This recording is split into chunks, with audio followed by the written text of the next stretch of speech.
Good morning. It is 8:30, Monday, February 9th. We're here for a county administrator update. Good morning, commissioners. I'm going to start the day by allowing the clerk of the board to provide their update. So whichever of you is taking it. You want to go first? You want me to go first? Public Works reached out asking for confirmation that the commissioners would like to split the cost of vehicle 680 with elections again for 2026. I just need confirmation from the commissioners that's what you want to do. I believe that was our plan. Yes, I'm in favor of it. Okay. 680 the van. Yes. Awesome. Okay. My bullet point is the Water Conservancy Board. The board has requested that we advertise those positions before bringing them to reappointments and whatnot. So I don't know much about the Water Conservancy Board. Maybe the commissioners know, but Ken Enns, his term was up at the end of January. It says on the spreadsheet for some reason that their term limit is 2. I don't know if that's a commissioner decision that was made, or I couldn't find it in the RCW, but I emailed the board and Tom this morning the spreadsheet that we have on them, and then the RCW also for you to look at. It's been posted for 1 week, and the only applicant is Ken Enns reappointing or getting reappointed. That would be it. He applied. So just, I'm not sure if we don't get any other applicants, if the board is going to want to reappoint him again. So that's just my heads up. So you can read all the information on the board.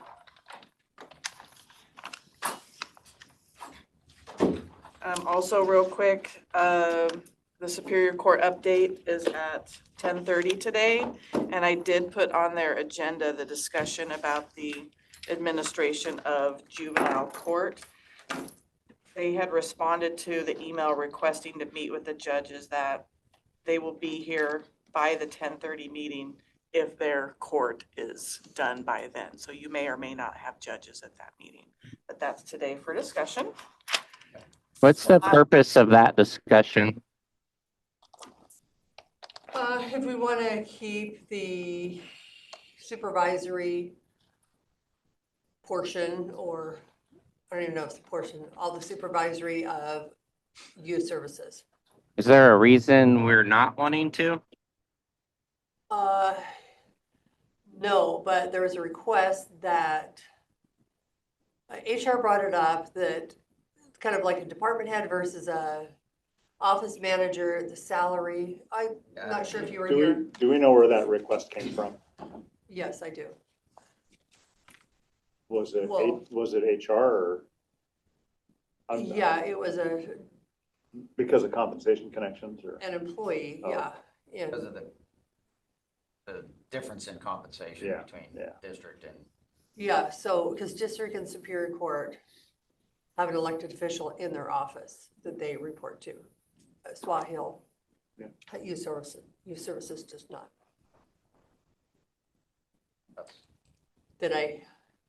That's correct. Hopefully I answered that as gently as I could. Sorry. No. And the discussion today is what? We're going to ask if they want to take it over? Yeah, if they would like to take over, and we just asked recently, it sounds like they do not, but just if they would rather have a kind of a department head, or if they would like to have more of an office manager. If they want to take it over, then they will have control over it. So SWAT Hill would probably drop down into an office manager. And we wanted to do that? No, we're only doing it basically. Usually we don't interrupt things that are working, so it's kind of just an odd one. We I have a don't new support judge. that. We have 2 new judges there. Can we? Yeah, I don't support it. Can we I go into, won't even be at that meeting if there's a meeting about that. Okay. can we go into executive session about this for a few minutes to discuss employee HR? Because I'm a little bit confused about it, especially now. Okay, well, it was, I think, we talked about it That's been a few weeks ago. during HR. So But not, was it talked about during an executive session? Or I was it don't just believe so, open? because, Okay, okay. okay, so if it wasn't, let me just, Yeah, I'm just trying to be very careful. no, I understand. There's a salary difference between district court Yep. and superior court. Yep. I believe they brought it to the attention of HR that Swahil is also like a kind of an office type manager. I don't know the actual role that they have. So they're kind of lumped together and they're wondering why. And I don't know who brought it up in the different departments, why Swahil is getting paid at a higher salary. And the reason is because Swahil doesn't report directly. There is not an elected official. She's basically a Interbuilding. standalone. She is, yeah, Department. she, and has been for some And she- time, so, and I understand the difference between and where they report and all those things. I And I just thought it believe was, she's like on call. I mean, if there's something happens with a juvenile on a weekend or in the evening, she's on Yeah, call. we don't get the call. no, Swahil does. I 100% agree. I'm with Rob. I am not in support of changing it, but. Well, I'm but- not, but we yeah. do have a new judge that was put in last year, and then we have a third new judge, and if they want to oversee it, and we just thought we would ask.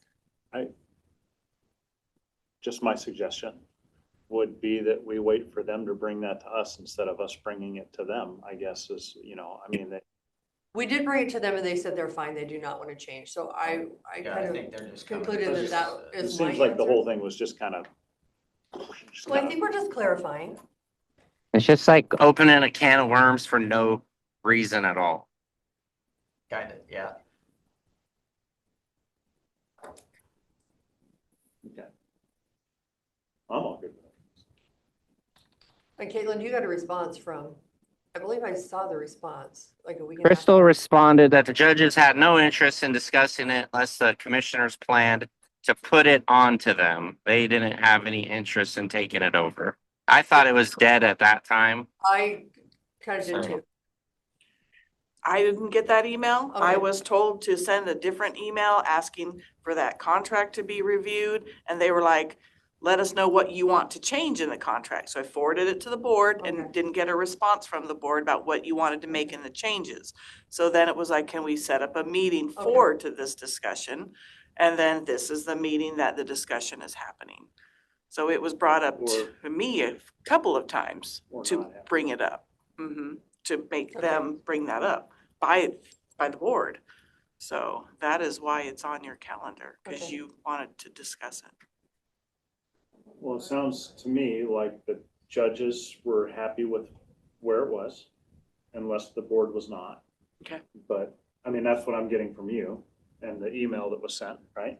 Right. I don't. I don't- did not see that. we did not from get that Crystal. email. I did not get that email. The last that I got was the same that Barb had said was if the BOCC wanted to make changes to the attached agreement, which Barb had then forwarded to everybody. And I got no response back. Let So me- no, I was not privy to that, Tom. Well, let me find. I didn't get nothing from Crystal either.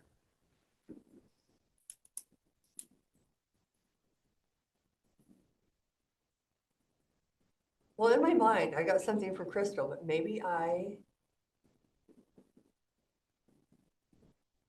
It was probably a forward from me.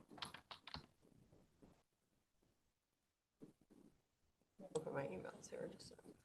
That would make sense.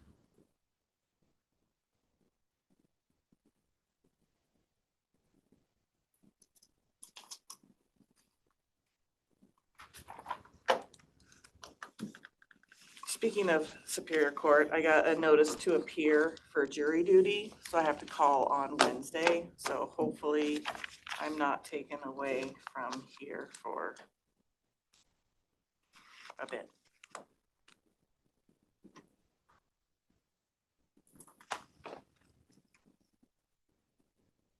Yeah, the email just says commissioners have requested I send this email on their behalf to ask if SC judges would like the Board of County Commissioners to continue the oversight of juvenile court. The decision to remove supervision from SC was done many years ago.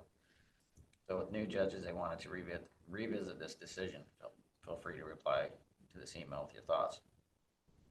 Crystal just said if the judges get done with their morning court sessions on the 9th by 10:30, they will plan to attend our next update to discuss this issue. So I mean, Okay, no, I thought there was another email, just went around and look and see if I kind of in line with what Rob had mentioned that they're fine.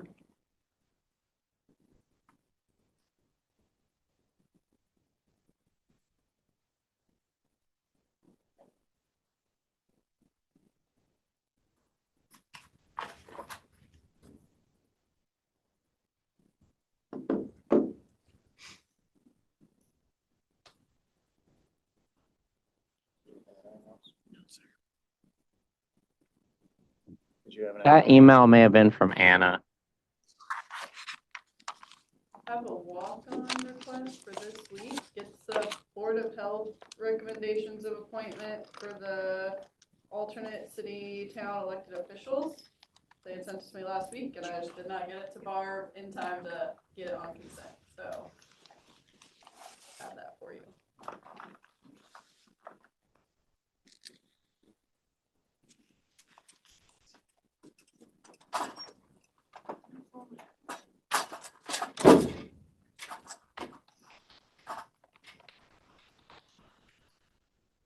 Sorry, I'm now hunting for this email because I know I read something, so I'm gonna have to Well, while go. you're hunting for that, I'll keep on You going. keep going, yeah. Okay, so last week we did complete the team charter for the coroner's office project. I did invite both Kakura as a seasoned leader and Caitlin as an emerging leader in our organization here.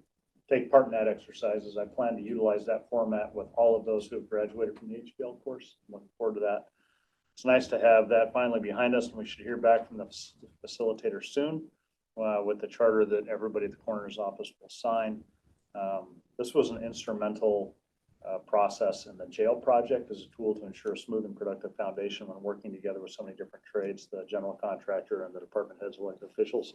So I'm looking forward to doing the same process with the coroner's office, and then even further using that process to address a lot of the department heads and elected officials going forward. So I think that's going to be a great opportunity. As we get closer to that, I'll brief the board a lot more on what that plan looks like, what it is, where I'd like to do that, and what the expected outcome is. So, but more on that in a completely separate meeting. I do plan to have Dell Anderson and Joe Carter attend the HPL course when it begins in April. That's the new course timeline. And if there's anybody else we can include in that, that would be great. I think both of them, especially for Dell, to show them what NACO is all about. Again, we've discussed this a little bit, the difference between the NACO training, its cost and sustainability versus the Baldridge training that he was doing. It's pretty difficult. This week, it starts with preparing for this week's CAB meeting with Rob Jones joining us, hopefully. City Administrator for Quincy was invited after expressing interest, but I have not heard from him. And I know that I've got interest from both Rob Carlindsey and from Ray Towery to join us at our CAB meetings, at the very least to network and understand where we overlap, see what the different things we're working on, those places where we can work together. So I'm looking forward to that. I think it's a great opportunity for the local community. Today at 1 o'clock, I'm on the interview team for the new county engineer. I'm looking forward to going through that. Speaking of that, where's the small conference room at? I'm assuming it's the small conference room at Public Works. So if you just walk in the front door and just kind of, you go through the swinging gate, you just kind of walk down the hallway, you'll see it. So on the right side.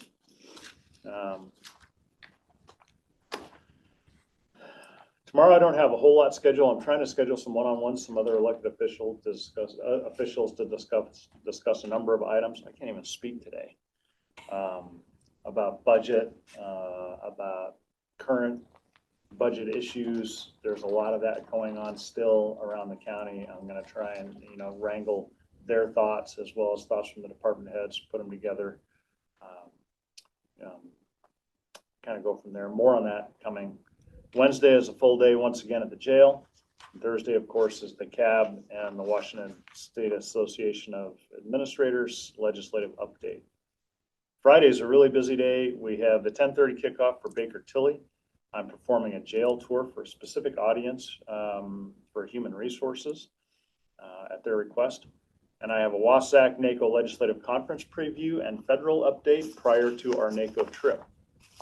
That's going to be, I mean, it's nice to get it at least 2 days in advance what they're asking us to advocate for at the federal level. So we'll see what that is.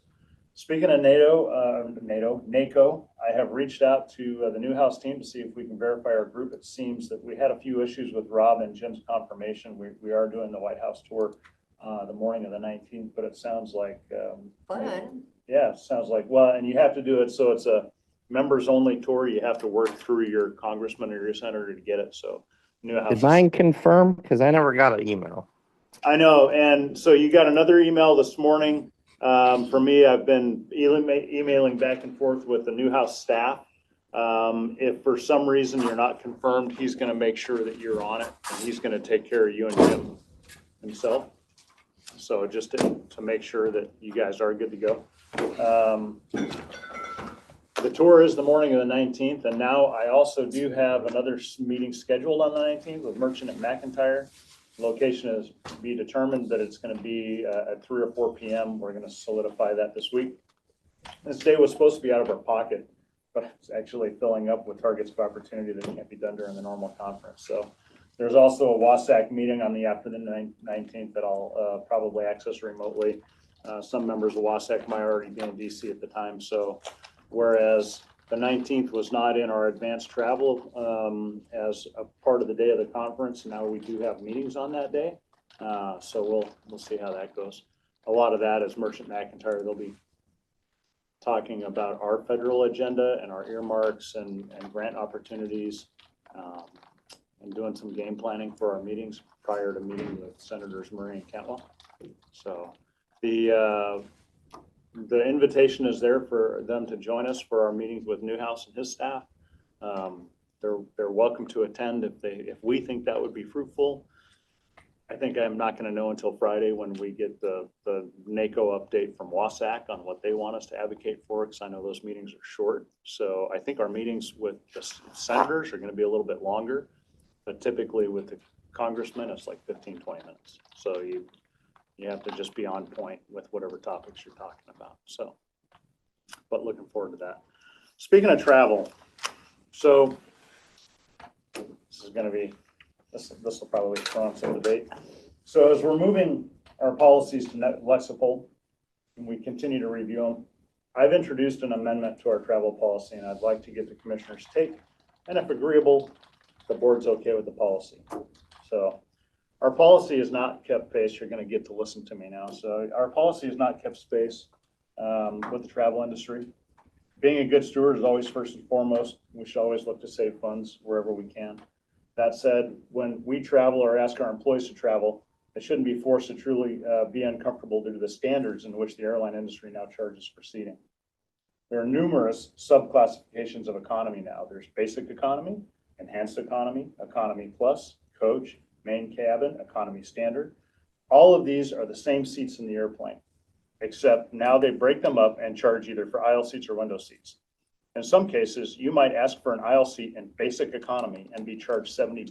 You're forced to sit in the middle seat.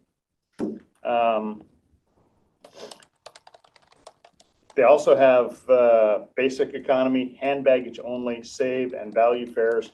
All of these are non-refundable fares. Buying a government fare, which is fully refundable on some flights, is more than a first class fare. So, you know, we can't afford to do that. It's ridiculous. So, so to get a refundable ticket in the economy section, you might pay more than a first class seat. These seats all board last, as airlines are many times overbooked. By the time you board them, they make you check your carry-on because the plane is out of room for storage compartments within the cabin. We ask employees to take part in these trips, whether it's for training, meeting opportunities, to network, or whatever. They're all meant to bring value back to the county of some sort. I don't consider it personally improper to allow travel to have a little comfort. And what does that look like? What do I mean by that? Just the ability to select a seat you prefer without being forced into a middle seat. Boarding early so you know you can get your carry-on the airplane. Knowing you can't get bumped, which happens with some economy fares. So here's the language of the amendment. Under 624.3.1, the general rules regarding transportation expense. The cost of first-class fares, regardless of mode of transportation, is not authorized. So whether you're taking a train or a plane or a boat, whatever, you can't buy a first-class ticket. Flights to destinations with a total travel time of less than 6 hours, including any layovers, shall be economy or economy plus. Selection of an aisle, window, or exit row is permissible. For flights longer than 6 hours, including layovers, the first classification of seating available above economy is authorized, such as comfort or business class. First class is not authorized, and flights to destinations shall be as expeditious as possible. Purposefully creating lengthy layovers can be grounds for disciplinary action and require an employee to reimburse the county for the difference. On the airlines, these seats that I'm talking. Question. Yeah. You say lengthy layovers. Is that because you're considering that a one direction of travel? No, Are you saying 6 hours in the air is when you would be able to be in a premium? no, I'm saying 6 hours in your total travel. Let's say that if you're more than 6 hours, 6 hours is kind of the dividing line. I would say airtime. Okay. Or 5 hours of airtime. Yeah. I don't know about. We can change Well, it. Because layovers. You Well, know, let me finish my thought here. Yeah. So, the seats that I'm talking about, okay, on United, it's called Economy Plus. On American, it's Main Cabin Extra. On Delta, it's Comfort Plus. On KLM, it's Economy Comfort. On JetBlue, it's called Even More Space. In Alaska, it's Premium Class, but it's still in the coach cabin. These were all coach and basic economy 5 to 7 years ago, prior to discovering that they could charge more for an aisle seat. There's a reason why Southwest Airlines recently marketed with much fanfare, celebrating that you can select your seat now because they're charging you for it. So, and I'll give you for instance, for this trip to DC, I found a really good flight to DC that was a low fare, but right at the end when I was getting ready to book it, it offered me an upgrade to that Comfort Plus, and the total round trip for the entire trip was $130. This ensures earlier boarding. It ensures I can get my carry-ons on. Second bag is cheaper, all that kind of stuff for $130. Additional $130 or 130 total? 130 total for the For your- entire trip. additional. Above basic, additional, above okay. basic economy, right? So I had it booked for basic economy. Mhm. And then it said for $130, you can be upgraded to this Comfort Plus for the entire trip. So I went ahead and booked it. I'm happy to pay the county back for that. I'm happy to do it. Well, and this is what we have to decide.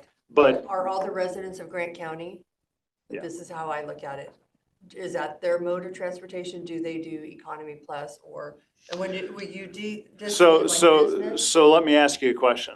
So then let's talk about all the residents, because it's kind of hard to quantify that. You pick any resident and you say, the only time they're ever going to fly is economy. And then the first minute that they get, so let's say it's you and Rick. I'll just use you and Rick as an example. You're going to fly economy. You want to sit together. There's no way you can do that. Because Well, you're I going to book my pay own $70 for an And I aisle pay the seat, difference. and you're going to pay more. So now you're halfway to that 140. That's not 70 round trip. That's just for that one leg. And I will gladly pay it, Yeah. because when I get on a plane and I'm going somewhere, and not always, Right, but every now and then I will see somebody from Grant County, and if I were sitting in first class and they knew I was going, or in Delta, they have business, which is probably, Well- like the ticket would be 1,000, business would be 2,000 to 3,000 in Delta. So on business. Delta, it's called Comfort Plus, which is what I just booked for $130. They have Comfort Plus, they have first class, and then they have all their range of economy. So, By doing that, you're guaranteed a seat. Well, they're priority boarding, plus you get your bags included. You remember, like Cindy, like you, me, I don't know about Kevin, but like we board with platinum status. Like I don't pay bags. I can take 6 bags with me. I don't pay anything, but probably general employee probably pays for bags on their airfare. well, and I I'm guess. just trying to, Tom, okay, continue. Yeah, so I guess all I'm saying is the industry has changed, the way it charges has changed. okay? We have not. No county has, and I understand the perception and how that looks, right? But on the flip side, I'm saying is we ask an employee to go across the country to take part in something. And if you think about the 6 hour, and we can massage that, that would exclude anything up and down the West Coast, right? All these trips to, when they go to like the Laserfish Conference, which is in Vegas, that's less than 6 hours total, so that's going to be economy. You're really talking about flights that are across the country or, pretty much anything east of the Mississippi, which is not going to be that many trips. But you're going to send somebody, I mean, the lowest fare I found was a 5 a.m. flight, and I land at 5 p.m. So how long am I spending? How long am I spending traveling, right? To be forced to sit in a middle seat. It's just a little measure of comfort you give your employee. And for this cost at $130, I don't think that's egregious. I don't think it's, but they can always be vetted by the commissioners. My vote is to do this, but I offered it as an amendment for the board to consider. And that's it. The board can always say, nope, we're always flying coach and economy, and that's that. Every employee is on their own for any upgrade, which is fine. I just would like the board to consider that change. Send an employee to do some training or whatever the case may be, they shouldn't have to worry about not getting a seat. Well, okay, I've never not gotten a seat unless there's one airline that you're basically in the different groups, so. I've seen it happen. I've seen it happen once since I've been here. Southwest? I think it's Southwest. No, it happened on, And it was actually was a American. government. We were going to San Francisco for a bond rating. And whatever group you're in, like A, B, or C, you just, okay, we're loading A. But for the most part, when you get your ticket, you get a seat, you get to pick your seat. I don't know, let me think about it because I just feel that. well, it hasn't been brought to you guys officially yet, so it's been an amendment to the policy. Policy hasn't been brought to the board for signature. And the So 130, I'm just front loading you guys with the amendment as to what it is, so you can. sometimes it's a little bit more to move closer, like 125 a seat or 175. So I just proceed. Yeah, no, I understand. And, So- and I agree. Yeah, it's not always going to be the same. It's just something that I would, appreciate the board considering. So that's all. Zach is joining us at 9:00. He's not online yet. Okay. Let's see. Oh, we have 9 callers. Goodness, we'll probably hear some feedback on that travel. That's okay. Well, and no, I would- and I feedback would is love good. it, But I just feel when we're spending, No, I my understand. I residents, understand. why- So I think it's funny though. I mean, I remember during, or just after COVID, we had any number of people in the county, not facilities, it was across the board, that had tickets that got canceled. They dealt with flight vouchers. There were non-refundable fares. That reminds me, I need to do that for my own. And we managed those vouchers for like 3 years, and it drove accounting batty trying to keep track of that stuff. And then accounting had said, just buy a non-refundable fare. Well, that same coach airfare that was non-refundable was $1,100 for a $300 or $400 fare. So it's like, well, that's not being a good steward either. So you're better off taking your chances that you're going to go and not get sick, right? But we're the one constant, and that industry is ever changing. I don't know that you can ever really keep pace with it, but no, refundable. I do instead of the basic. I think is it basic plus? where those you can do a- basic economy flights are non-refundable, non-changeable. Nothing I without. think you get basic, different airlines. Well, You basic can- plus is an upgrade. And It's refundable. right, And I guess currently we our need policy where we doesn't do allow you to basic do that. or That's what I'm basic talking about. Refundable, yeah. So the Comfort Plus on Delta that I'm talking about is basic plus on American. Yeah, I think every airline. But 'Cause your according to Comfort our Plus policy, has the legs that lift up when you're yeah, flying. so an employee can't do that unless they pay for it out of their own pocket. And I think when you're going to be, traveling for 6, 7, 8, 9 hours, or getting up, to take the early flight because that was the cheapest flight. There should be a little bit of give and take there. That's all. Well, and Tom, I think some are gonna be very frugal about it and others will see an opportunity to I, upgrade, and some will wait to get their ticket a week or two before they're supposed to leave. Some will get it months in advance. well, and sometimes so for us, it was tough because we were going through budget, and for this DC trip, we didn't know until maybe 3 weeks before exactly who all was gonna go because we were waiting to get through budget. So sometimes that does happen, hopefully people are planning that. I mean, our Laserfish conference that's been booked for some time, I think. Back on now. He is not on. Reaching out to Barb to see if she can contact him. I had an email from him this morning and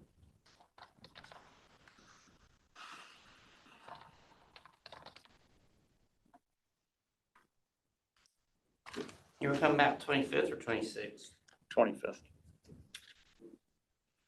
The 24th, they have a NACO event in the afternoon, which makes it kind of impossible for us to come back on the 24th. So I'm flying out of Dulles. I'm flying out of a different airport on the 25th. Yeah, me too, because it's cheaper. Yeah.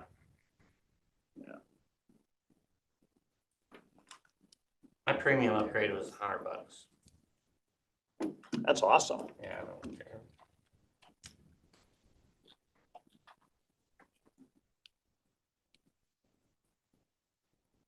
And then I think sometimes, again, you hear the word premium and your mind automatically goes to first class when premium is still the main cabin.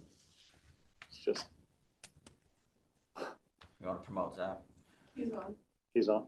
Great. Good morning. Good morning, Zach. How we doing? Good. Oh, sorry, been watching House Finance here. So we got a Martin Hall bill that they're a bill that affects Martin Hall that we're dealing with right now. Fun. How Oh, does the bill affect Martin Hall? So what specifically the bill number is 2713.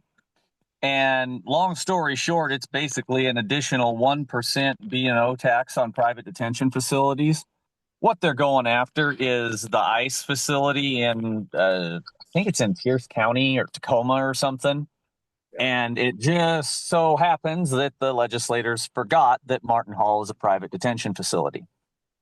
And not surprising because there's no one up there currently in office that was around when we set Martin Hall up. Does it affect Echo Glen as well? Is it a private detention No, facility? Glenn, I believe, is a state-run Oh, facility. is Echo Glen a state run? Oh, yeah, I thought it was private as well. Pretty sure it is. Recent.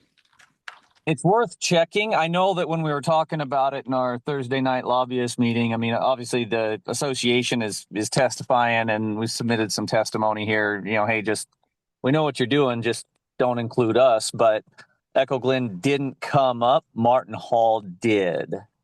So And I could be mistaken. I thought Echo Glen might be run by the state, so. I don't know. I haven't ever actually dealt with Echo Glen, so it's worth checking though. But the whole idea is what they're trying to do is just say, look, we know what you're doing. Let's make it specific. We're going to do however they try and word the language is to exclude Martin Hall specifically from it. So anyways, we're working on that right now. They should be coming back here anytime. They're doing their executive session first, and that bill's on the hearing list. I'll keep you posted if it gets real bad. But if they do pass it and we don't get our amendment, then we've still got the House rules and floor and all that we'll be able to make our case. This one kind of snuck up on us. Additionally, we have a upcoming special meeting of the steering committee this Thursday, and I do know that one of the conversation points is going to be the millionaires tax. And I'm getting a lot of questions from Wasac staff of where our counties are going to come in, here in the rural areas. One of the things that was really brought up in the conversation, I think Art Swanick brought it up, that was kind of an oversight, is what about the agricultural producers? You got a farmer that, let's say, they net or gross 2 million a year, but they pay 1.8 in fertilizer and other inputs and seed and Zach, all. where are you from? They pay 2.5 million a year. And Well, he's- I'm not done yet. You still have labor and you still have interest, and so the There is a question is, hey, they would qualify on this millionaires tax, but they don't have any money to pay it. So, there's some big oversights like that. We're really, really concerned about this. And let me see, I'm going to try and do this without interjecting any personal opinions. Well, before you do that, has there been a lot of discussion about the constitutionality of it in the first place? Do they expect it to just go straight to the Washington State Supreme Court? Um, so there has been a lot of conversation about that. And of course, there's attorneys lining up, preparing filings if they pass it. I think it's more of a when they pass it. I think, I mean, they don't have any other way to raise revenue that can even come close to touching their budget. That's why they're going after this, right? They could reduce Um, spending elsewhere. Yeah, I don't think I understand what you're saying, because they don't. Um, that's an interesting conversation. It's the right one. So the answer is yes, it will be challenged. I know that there's people already drafting initiatives to go after this. I don't know how the initiatives will be received, but I mean, people are looking at it like this is going to be on everybody else. But it's not just going to stay on millionaires, right? It's the foot in the door to get a Washington state income tax, period, plain and simple. And the Democratic Party right now in the legislature, they're almost to a super majority. They could almost change the Constitution themselves. A few more seats and they got it, right? So this is something we need to be really careful with. Has there been What? discussion about the number of people who have registered con about this? Isn't it something like, I mean, it's tens of thousands of people who have registered con against this bill, right? Absolutely. Quite frankly, I don't think they care. They see the money and say, "Hey, we want this," and then I think they're just going to do it. That doesn't really matter what anybody's saying. I think they're just going to do it. The concern is now. I'll tell you where WASAC is internally and the conversations that have been brought to me. They're really concerned about my counties coming out against the bill. And WASAC's position on it is kind of right now, and I know this is part of what's going to be discussed on Thursday. The current position is we're not going to say we support it. We're not going to say we don't support it. What we're going to say, and this is kind of like where staff is right now, and I like I said, this is what's going to come up on Thursday. They're not supporting or opposing it, but they're saying, hey, if it does pass, that 5% that's in there for counties, we'd really love to have that. And so I'm being asked, hey, are my counties going to come out opposed to it because they're concerned that we are? And my statement is, I don't know. I don't know that this is necessarily something that my counties feel like is a county issue to speak on from, the county itself, but it does affect all, a large portion of your residents, especially, your constituency, especially if it goes after the agricultural producers. I If have they're a not question. exempted.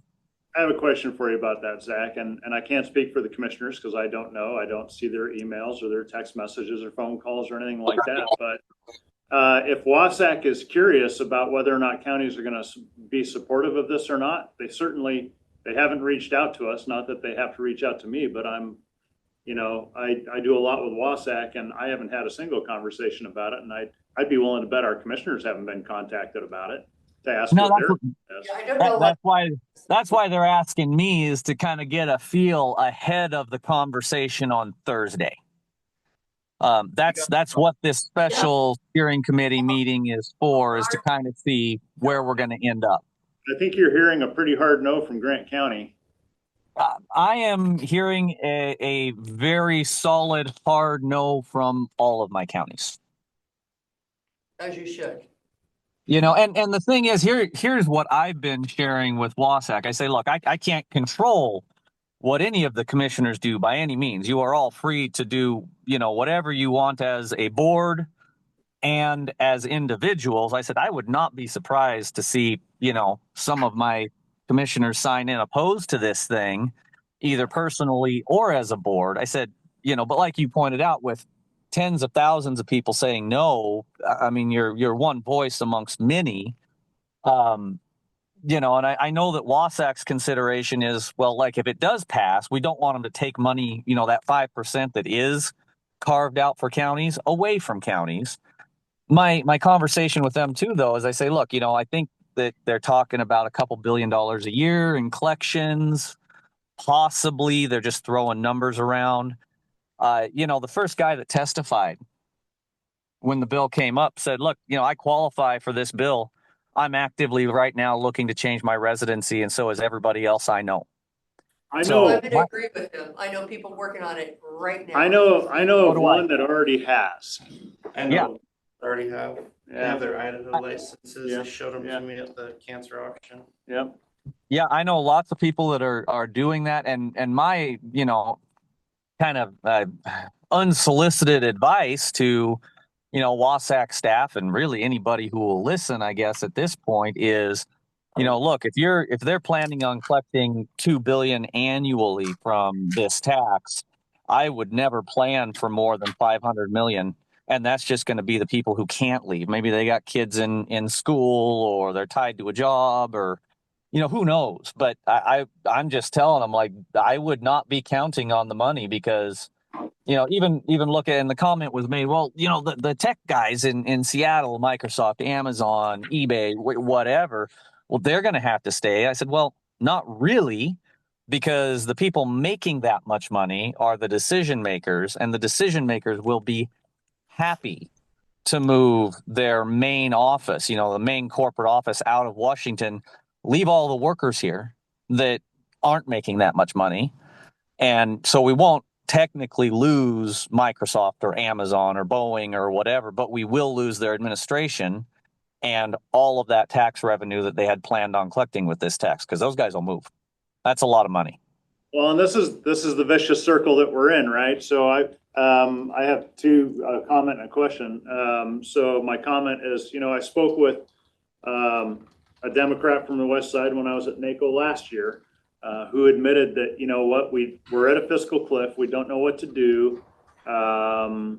We've built this thing that's unsustainable, and companies like Boeing, Amazon, they work hand in hand with the legislature, and they attract people and to a lot of the services that have been built that are unsustainable. But then those companies leave because of this taxation or what other legislation that harms them, and they leave, but the people don't. The people who were attracted there do not leave because of the freebies or resources or what have you. They're not willing to address that. They just continue to double down. My question for you is, obviously we're a pretty conservative county here. Do you represent any more progressive or left-leaning counties, and are they saying anything different, or are they just kind of in lockstep with the governor or anybody else saying, no, we want this tax? Are you hearing anything from Democrats? Well, I've got Ferry County. They're completely supporting it. That's a joke. Sorry. No. Yeah, I thought that was a joke. Yeah, I was like, what?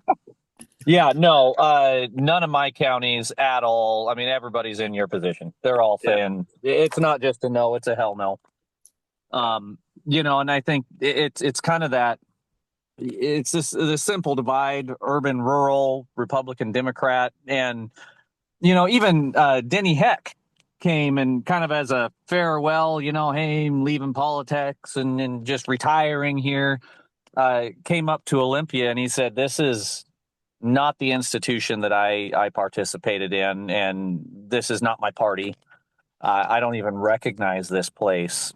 And so, we're in an interesting era. And one comment he made that was really, really poignant here is he said most of these legislators that are up here, actually all of the legislators that are up here at this point in time, have never had to make the hard decisions like, the legislature did in the 80s and mid 90s, where they had to make some huge cuts just to even get the budget moving, right?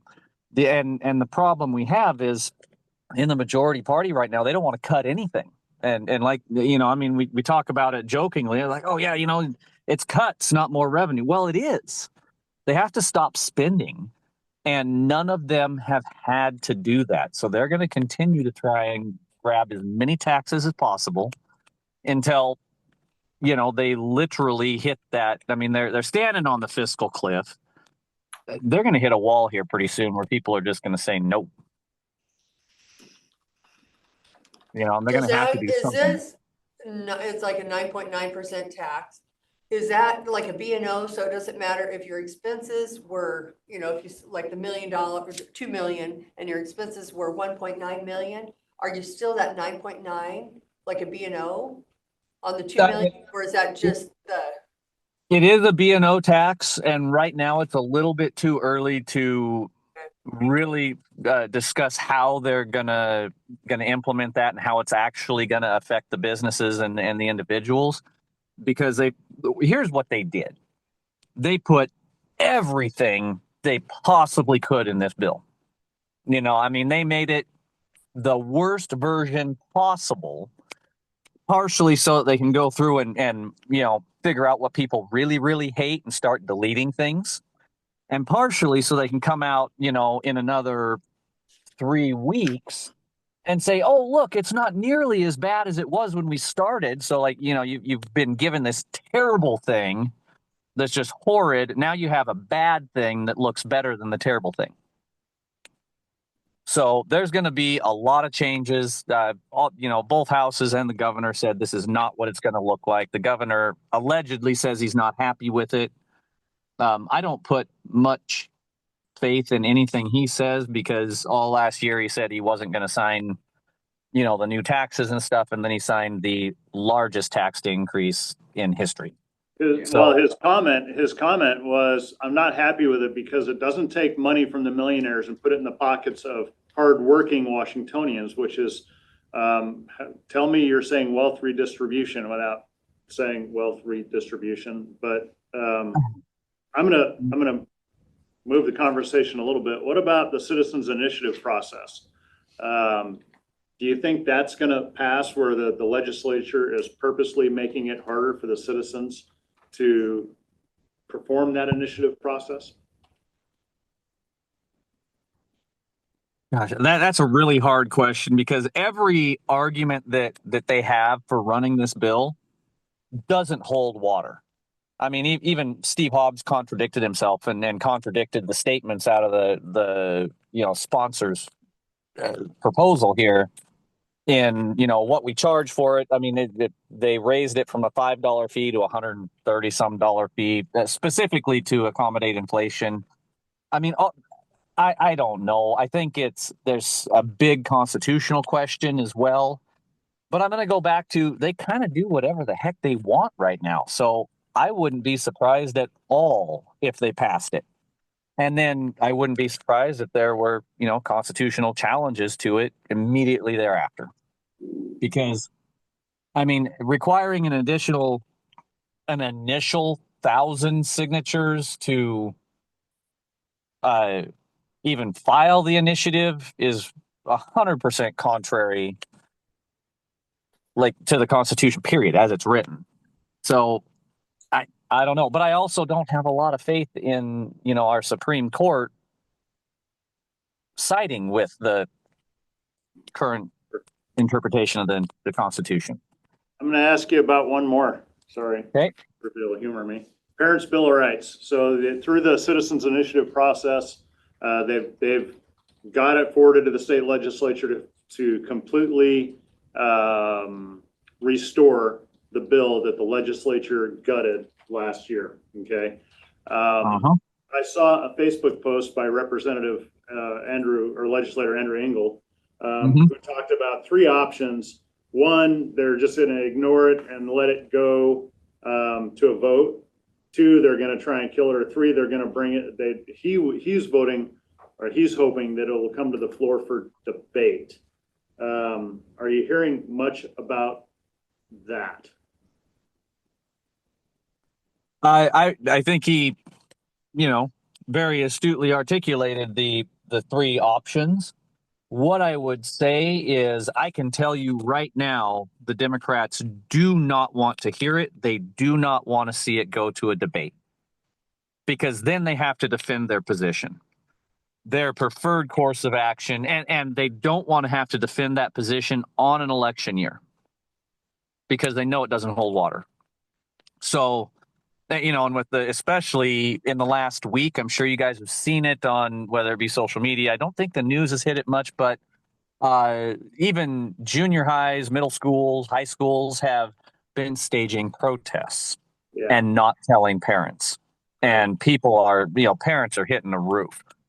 The Democrats do not want to talk about this. My guess is if they have any way possible to do it, which is, by the way, not legal, but if they can get it done, they're going to send it to referendum this fall. That is their preference, period. And then they'll just gut it again next year. That, that happens. Well, I think they have 2 years they have to leave it, though. Yeah. So they'll leave it till 2028 and then mess with it. So, but they do not want to have that conversation right now. Well, I appreciate it. And I appreciate the commissioners allowing me to just kind of continue on there. So I don't have anything else for you, Zach. I appreciate your time though. I don't know, commissioners? It's good. Of course. Yep. I would throw one more at you for your auditors. 2333. The auditors are opposed to it. I know that their association's opposed to it as well, but I know that I've got some individual county auditors signing in opposed. And so just have a look at that. It has to do with elections and just how they have to count different components with regards to elections and stuff. So have a look at it. I'm sure that they're aware of it though. Sorry, you brought up another elected office and it reminded me the sheriff's bill that's out there about appointing sheriffs. Anything on that? Other than it's a heck of a fun show to watch. There's not a sheriff or law enforcement leader in the state that's supporting it. It's kind of an overreach. I don't know what they're gonna do with it. I think that there's again probably lawsuits that are ready to challenge it. At the core of it is we want to keep our elected officials elected. It's an elected position. I don't think that an independent commission should have the ability to unseat an elected official. Let the people do it. So, outside of an impeachment, right? So I think that's kind of the core of it. We'll see how that goes, but I think there is a good constitutional challenge if they do decide to push that one through. Testimony is certainly fun to watch. Thanks, Zach. Of course. Thank you very much. And if anything goes, I'll keep you updated on this Martin Hall thing, see if it goes sideways. Hopefully we can get an amendment in it. Otherwise, we're going to do our best to kill it. Okay. Very good. Thank you, sir. All right. Well, thank you very much. Have a great day. You too. You too. All right. Bye. Do you have anything else? I don't have anything else for the commissioners unless you guys have got questions for me. Follow up? Nothing. Okay. Well, thank you. We'll go into recess. It's 9:24. We'll go into recess until 9:30. Good morning. It's 9:30 and we are in here for Public Works update. Good morning. We'd like to start out with our accomplishment updates by James Davis. So all the districts have been staying on Bladen roads. They've done about 150 past miles on grading roads, as well as rock raking, another 381 miles of rock raking. Trying to keep up on that. The moisture in the ground, we can do some of that. We did about 509 tons of gravel replacement in certain areas of District 3, and as well as some on Drumheller. Drumheller has been the reject stuff out of the Bay Valley pit, so it's doesn't cost us anything for that. They have been working real hard on Drumheller. The rock mine is what we called. They're getting that pretty well cleared away. A nice little path through there. Hopefully by the end of this year, we'll have a nice ditches in there and graveled road. So most of the guys are still doing tree trimming. District 2 is. District 3 is getting ready to start their tree trimming area. Snow and ice control, trying to keep White Trail Road with the pre-treat. So that's our main priority. With the weather being it is, we don't have to do as much right now, but besides that, that's what we're going on. Stratford Road, just been trying to maintain that once or twice a week. So trying to stay on that. Almost there. The weather hasn't been bad. No. And really, it's holding up pretty good. It is low Washbury going up the hill, but that's going to happen. But for the most part, it's holding together. So soon get some nice days, gets to put some oil on that. So that's about all we got. For the landfill, they received 2,110 tons of material last week. The litter crew, they only brought in 0.2 tons. They had some issues with their vehicle, so they borrowed one from Public Works. So they went out and walked and bagged a bunch. They didn't haul it back. We had some fuel issues out at solid waste. Not entirely sure what happened yet, but Coleman came out and drained all the fuel, cleaned the tank and replaced it. We had 4 pickups that material was getting in the crankcase and overfilling the crankcase on the pickup. So I don't know what happened, but it should be fixed. We have the material at a lab, so we'll have some results, but that was one of the reasons they couldn't use their vehicle. So, but they were doing work on U between Moses and Warden, collecting roadside trash there. So any questions on any of the accomplishments? Looks like you guys have been busy on D-South, let me go back here, D-South is major ditching and Southwest. Down there. District 3 is down there off of Was that the borrow pit, just kind of cleaning up the borrow? Yep, Okay, because yep. I driven down somewhere, I'm like, oh, somebody, I just assumed it was a farmer, like somebody's really cleaning up or getting a culvert or something in here. this time of year, if they have water issues, they know they have in the summertime, they'll do it now since there's no Okay. water in the ditch. Right. So The multi-phase extraction, it made it out to bid on Friday, got all that done. So that opening will be March 9th. I don't know if you've been notified, we have a new SWAC member. Mark Fancher, a city councilman for the city of Moses Lake. We actually had 2 candidates, another one from Wilson Creek, who we felt like represented from Moses Lake would be better. We have people from Cooley City, and so anyway, that'll be coming up for you. We are interviewing an engineer today at 1 o'clock, engineer candidate. So we'll see how that goes, but fingers crossed. Hopefully it goes well. A former county commissioner actually reached out to me and they know him and his family and said he would, well worth it to look at him. Yeah, he's a local guy. I think it was Grand Coulee grew up and has been in Spokane or Spokane Valley. No experience as a county engineer, but very few people do, so that's okay. But he's an engineer. Yes, yeah, and he's designed road projects and he won't struggle with any of that part. He's done water projects, sewer projects, things like that. Stuff that we don't need. He won't struggle with that part. So fingers crossed. I'm excited to meet him. You have all the interview materials ready, questions and all that kind of stuff for us? Yep, yep.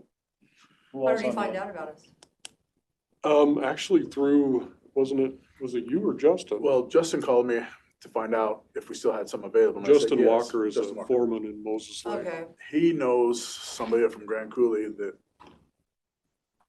was friends Okay, with I was this guy, just so. wondering, well, because it sounds like it's So local, he- like, he I'm knows- wondering if our outreach even looked at our outreach that we've Well- been paying to advertise. And honestly, it had just gotten started when, by the time we got everything ready with Prothman, they recommended that we keep our powder dry, so to speak, because during the holidays, they said nobody responds to anything. So all we did was advertise on free sites, and we had just started. They did, paid Facebook, paid LinkedIn, all this stuff, when this young man applied. So we stopped everything with Prothman, told him to put a hold on it, because he's, on paper, he's a really good candidate. So, Well, it came highly recommended from Yeah. Works Commissioner Stevens. yeah, and he used him as a reference on his resume, so. And it's Commissioner Burgess, Tom, myself, Catherine Bren, Jonathan from HR, Krista from HR, and then John Brissy's he's home sick this week, so Tyler Brady will be stepping in for him. So, and I allotted an hour and a half. I'll just have a good conversation with him and show him around a little bit. And so Hopefully it works out. It would be nice to it's been hire one of our own. it's been, It's been a journey. I can't believe it's taken this long, but here we are. So we'll see how it goes. Apparently I got John sick because I was out last week and he's gone this I'm week. just going around, yeah. Keep your distance. So, that's all we had. Do you have any questions or? I got a few.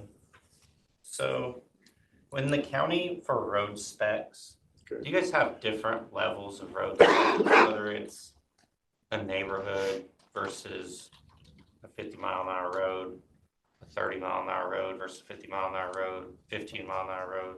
I think, well, do you know, That I know, no, I think it's all the same, but I believe it's, from what we have ever built, it's all the same. Yeah, I believe But we're you all- might have, you're gonna have like residential, you might have curbs or whatever like that, or the roll curbs. but you mean like the amount of gravel and, No, Is that what you're should talking be the about? same. Yeah, because like in the Yes. city of Moses We Lake, do have all-weather roads, which they would be use differently. different Mhm. depths of rock and different sizes of rock. They use maintenance rock for everything. We use a base rock because we get heavier loads on Right. most of our roads. Even But in if our, you're in a residential neighborhood, we still do base rock. is it worth looking at that? We don't have a lot Just of have a problems in our developer residential. asking me these questions, so. We don't see a lot of issues in our residential, the roads that we have built that have base rock in there. And that I know of, we keep it base rock for everybody else that's developing. So I don't would know. keep base rock. I have not seen anything with just maintenance rock is what I'm saying. So, I do think our all-weather roads have more base and top course. And Well, they- that's what and they're paved saying as is well. that they're supposed to have 5/8 or 6/8, 7 inches. And I guess Moses Lake uses 5/8, 4 inches. And they're doing a residential with asphalt over the top. And they just kind of curious if there's if we offer anything different than that, since it's a residential neighborhood with asphalt. We don't. We have just a county standard that I know for all of it. I can look into it for more. Yeah, if you would. but I We do don't, we don't build the roads Yeah, much. the all-weather roads has something different. I mean, it is, Yeah. Might be a good question for the engineer candidate. Yeah.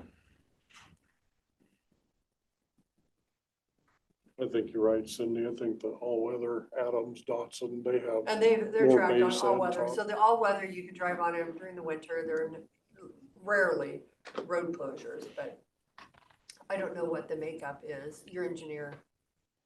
I just know when, You know, we can, knowing Dave, we can probably figure it out if we go to our Public Works website because he's Well, you been. don't typically have 100,000-pound truck and trailers going through a residential neighborhood. No, and that's kind of what their point is they don't understand how, like Moses Lake City Road standard, a neighborhood needs to be built bigger than that. I guess that all has to do with the engineer. I mean, maybe their engineers, that's all, Well, and if it's a state that's where, or federal What's a funding. state county road recommendation, I guess, is what Okay, Grant County follows. they do, some of our But- projects tell you Yeah. how, High density residential is obviously different. I mean, I would assume it would be, but we don't have many of them, No. but we do have 3 or so about to go.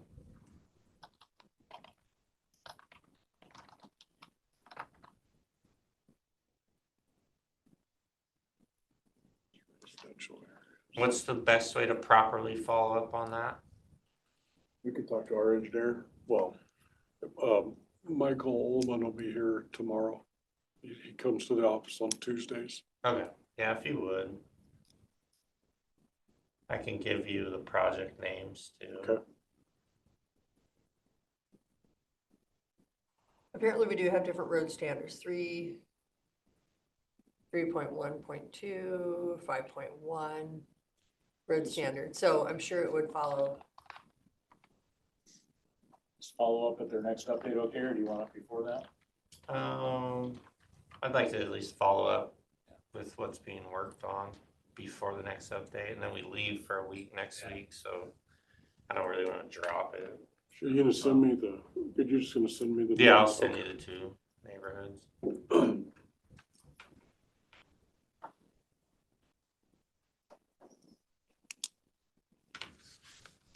Did you get your power thing figured out there for the pump or whatever? No, Abel's having trouble getting any more than one quote.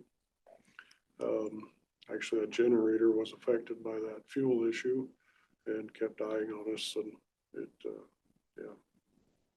But, Abel will be in tomorrow, and they were at that training Yeah. last week, so. But when he left, he could only get one person to reply with a quote, so. Hey, Andy, did you have something on the consent agenda items, or is that? Oh, okay, it was on the list, so I just checked. Don't have anything else, I guess we'll go into recess. I just want to say in the chapter 10.28 standard road and bridge specifications, 1028.010, the 1963 edition of the State of Washington Standard Specifications for Road and Bridge Construction is adopted, and for all road and bridge construction in Grant County. So it looks like we do have something we follow. I'm not quite sure what it is. Say 1963? Yeah, Man, that's old. not much has changed. So That's old. I mean, that's when I was born. That's old. then there's, Shoot, they used a donkey and plow then. but I know That's we what have I'm- different So- requirements. So interestingly, just to that point, right? When I looked at doing the sidewalks out here at the courthouse, I was trying to figure out, when we tore some up, we discovered there was no gravel, they were just done on mud, okay? Out in Seattle, because of the rain, they're specking 10 inches of gravel as a subbase for sidewalks. And that's what the DOT is doing. And that, to me, is just absolutely ridiculous. But that's just been changed in the last 4 or 5 years. So to the point, the standards do change. Right. It'd be worth, So then maybe they do addendums to the 1963, maybe there was one done in 1970. I mean, but A new one, we'll refer to that as the new one. RCW, the WAC, that would be the, Well, we have, actually have roads that northwest of Quincy. I swear they were gravel roads that they just shot them. So you go to they are falling apart horribly. They all need to be rebuilt. well, hello, that was a 1963 standard. It might have been prior to that. We started doing monuments up there. The and- 1961 standard. I mean, it's great dirt, it's Quincy, but it's not good for a road. And yeah, it's pretty bad. So, All right, well, I guess we don't have anything else, we'll go on to recess. all right, thank 10 you. o'clock. Thank you. Your books are almost ready. Good morning, it's 10 o'clock and we're here for an auditor's update. Don't have that much for you guys.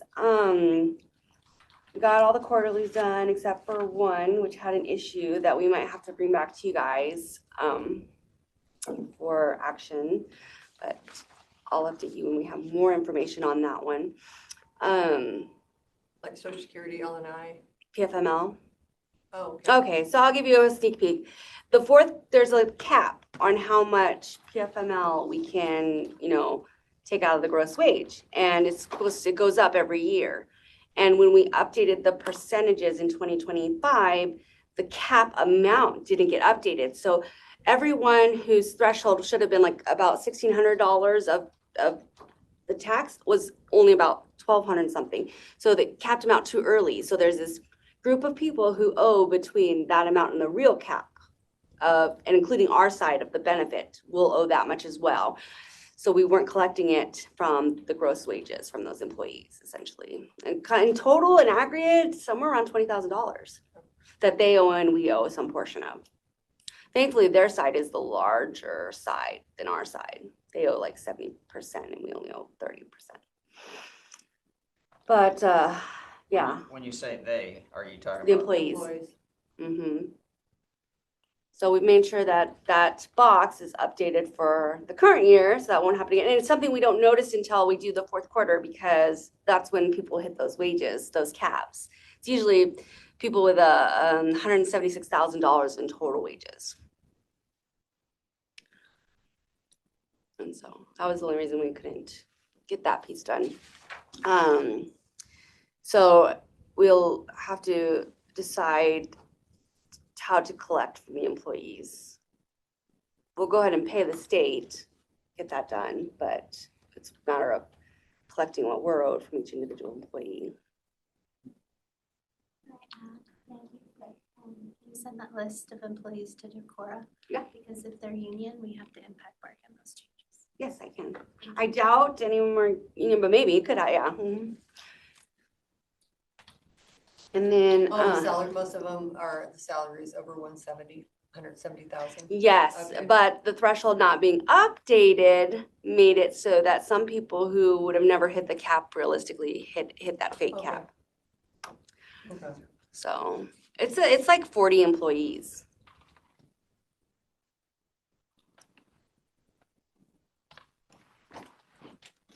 And then I guess there was some issues publishing the Excel spreadsheet. First because it was protected, and then because of I didn't follow up on what the second thing is. I didn't know about a second thing. I just knew it was password protected. So then. Okay, and I sent it without the protected, and they sent back something else. And I didn't see that. okay. I have it ready for you guys. It's just not printing cleanly. And when it's 2,000 pages, that's time consuming to go to each page and make sure that it's like fits within the parameters. When you're trying to print an Excel spreadsheet, right? Yeah. Yeah, Yeah, right. I know.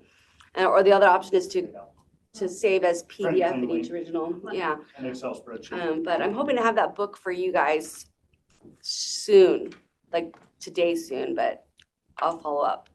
Get back to you via email what's going on. If I can't get it to you in the hand printed book by the end of the day today, then I'll just send you the Excel spreadsheet too. I mean, I don't know. I would save it as a PDF. That's the best way to print It messes up too as a PDF because it takes those print parameters. You know what I would do? What? I would send a help desk request to GCTS saying, I need this to print correctly, and send them the whole thing and ask them.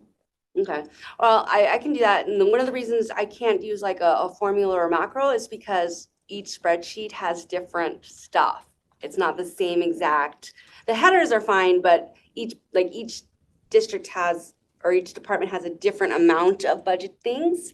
And then some of the Daryl has a miscellaneous budget that's totally different. Like there's tabs in there that just aren't uniform with all the other tabs. And so you can't have a macro go, because then it'll make those ones wonky. But I'll send it to them and see if they can do it quicker than I can. It's worth a shot. Okay, yeah. I was Take it off your surprised. plate.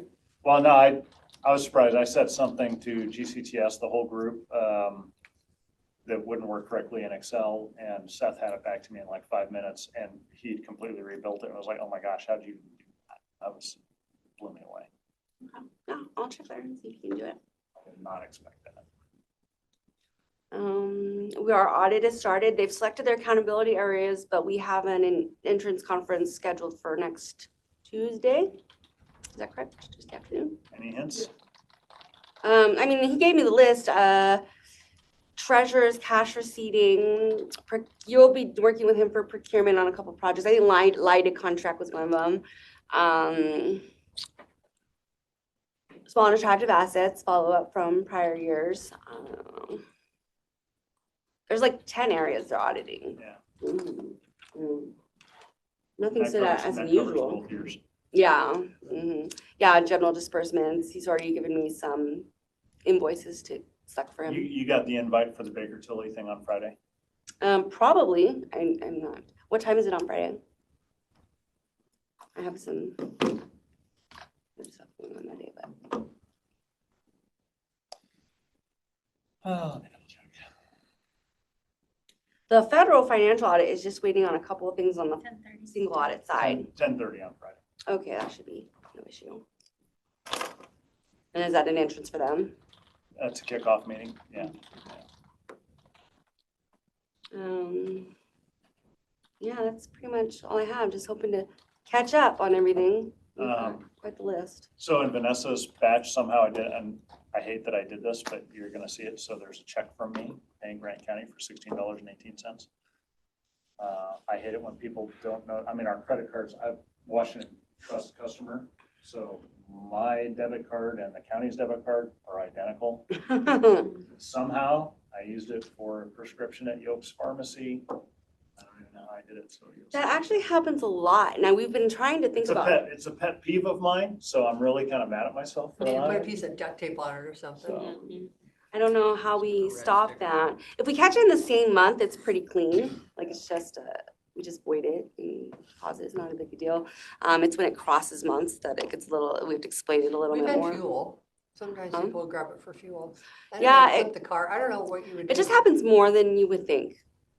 I mean, it does, it happens quite frequently. it's too bad. I know. We've tried to brainstorm that and I don't know what way we could do that other than like you keep that Grand County one like in a vault somewhere and never, I don't know.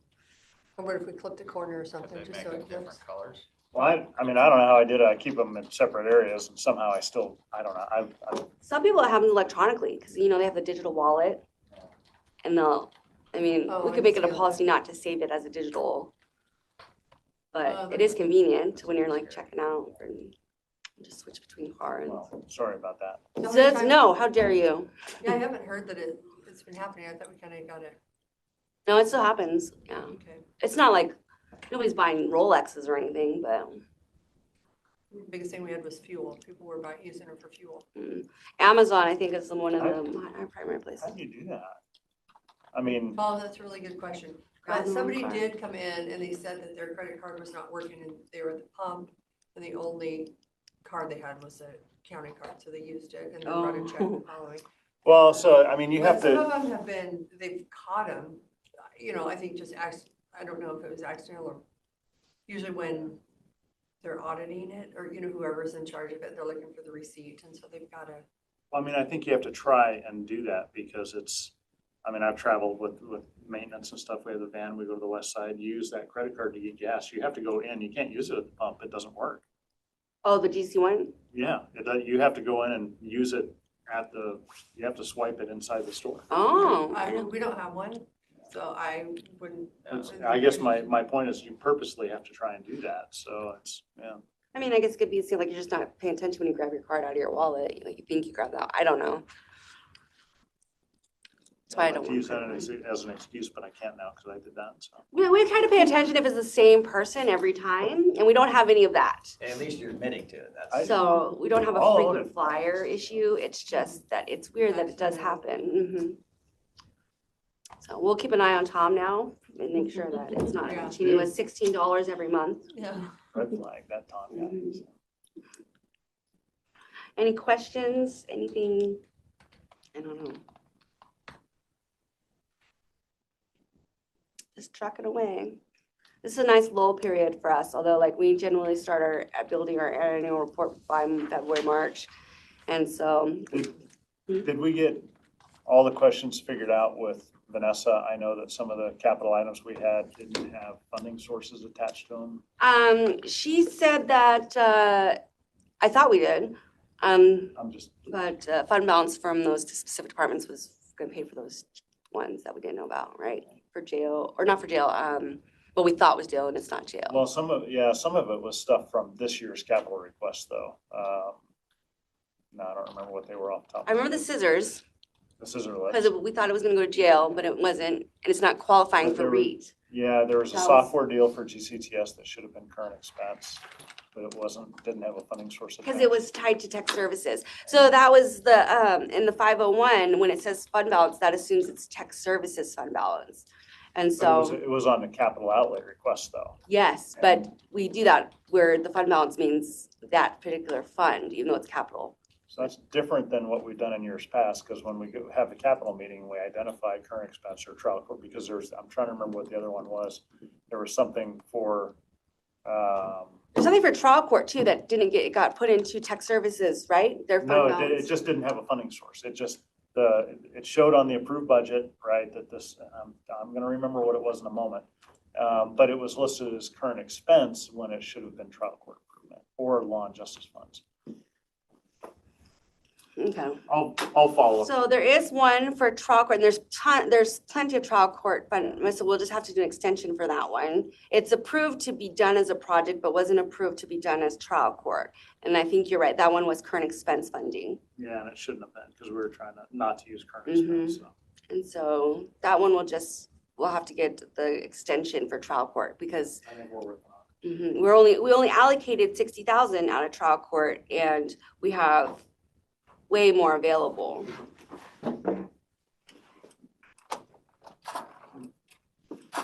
Yeah, those are two I remember, the trial court one and then the scissor lifts. Yeah. I thought- We had it as REIT Zero. one, Yeah. but it's not qualifying for REIT. Yeah. So we I'll have to, verify it. I'll just follow it. okay.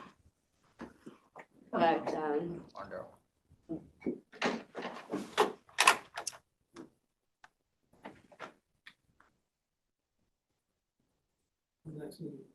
I'm just kidding. Yeah, that's all I have.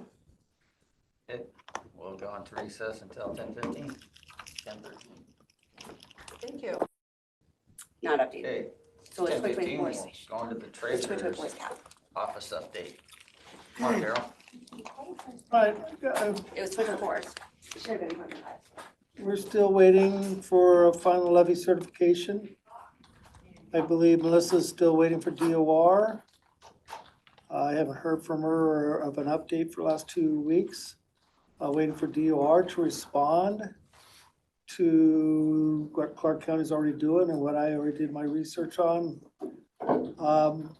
And that I already sent an email to DOR about 2 or 3 weeks prior to her asking the question.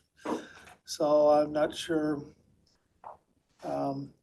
if DOR hasn't responded. I don't know why DOR is not responding to, so we can move forward. And that's where we're at on taxes. A curiosity, do we actually know for potential revenue this year that was not really factored in the work of the solar facilities? Is that moving along? Is that is what kind of total cost? Usually you get a building permit that says something and you can make estimates off it, but these you don't get an estimate of a total value for completion of the project. And so it's kind of hard to decide the revenue impact on those. I think the only revenue we have showing is in building or planning. Right, but when the stuff's going to generate sales tax. I don't believe that's And added that's- in. And so, but they have to pay sales tax. And then the question is, they have a rebate down the road, of which we're still working on trying to pass a bill that the rebate is only the state portion and not the local portion. DOR spoke against it because they didn't understand our bill and said that they can't just automatically have a lower rate that they pay. Well, that's not what we were asking for. We were asking on the rebate itself, which is a much smaller volume of work to be, and it's not just for, our legislation is on anything that does rebates. Any project, which is beyond solar, everything that has a rebate potential, that would take the local component out of that equation, and it's just a rebate of the state share. So our bill is actually bigger than just solar and wind. But DOR was thinking that this entity would only be paying the net, and that's not correct. They still be paying the full share. It's just if they apply for a rebate, they would only get back a large portion, which is the state portion, is a large portion of the sales tax. So I just want to make sure, because we sure like to try to get that passed. And also it is retro to all projects that haven't requested rebate. So even the ones that started already would also be impacted. And of course, the solar and wind tower people are against the bill.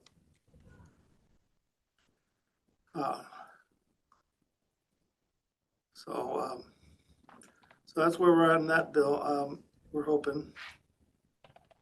There's still a bill out there that we may get moving, is a big deduction on personal property. So instead of $15,000, it would be $50,000. That one has a huge impact regarding farmers and small business. But it also, it would be a big tax shift too, to all the rest of the taxpayers who would pay more to cover for that revenue lost that they don't pay.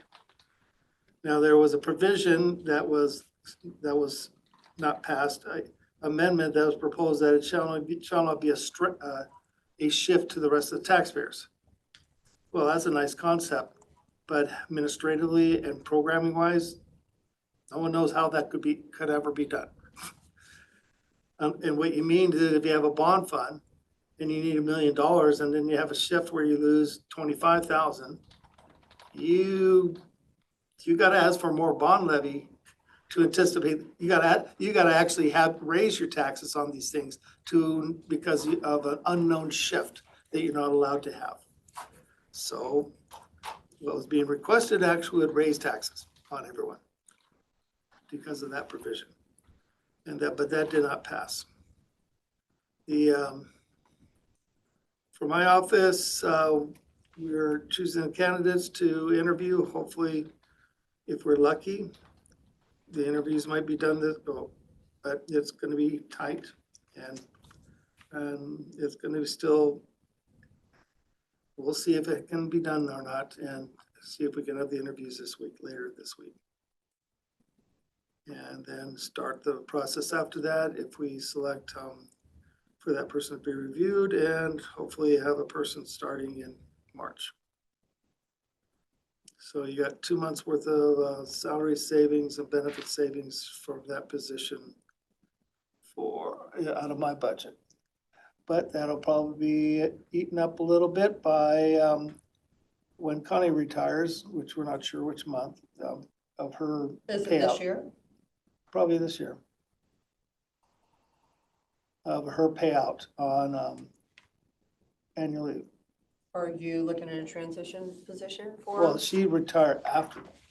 No, but for your transition, if you know this is gonna happen, are you looking for a person to transition? We're that's the thing is this interview Okay. can go many different directions. Do you fill a position for the position, or do you fill the position to look at hopefully for some transitions for other positions to come up with? That's always a thought in your mind of the future. So Carrie has a lot of thinking to do because Carrie's the one that's selected the candidates. I'm out of the project. She's the one that's going to be asking all the questions.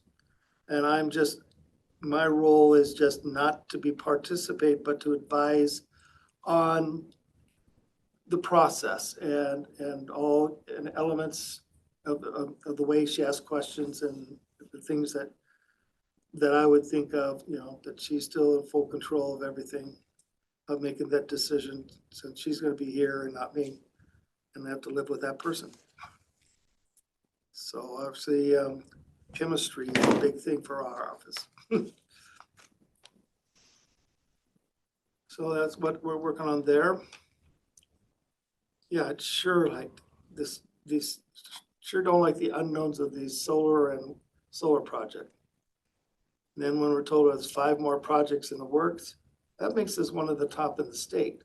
Now, I don't know the size, if it competes with the Klickitat County and Columbia County regarding size, how we compare size-wise with all these projects. But we'll see.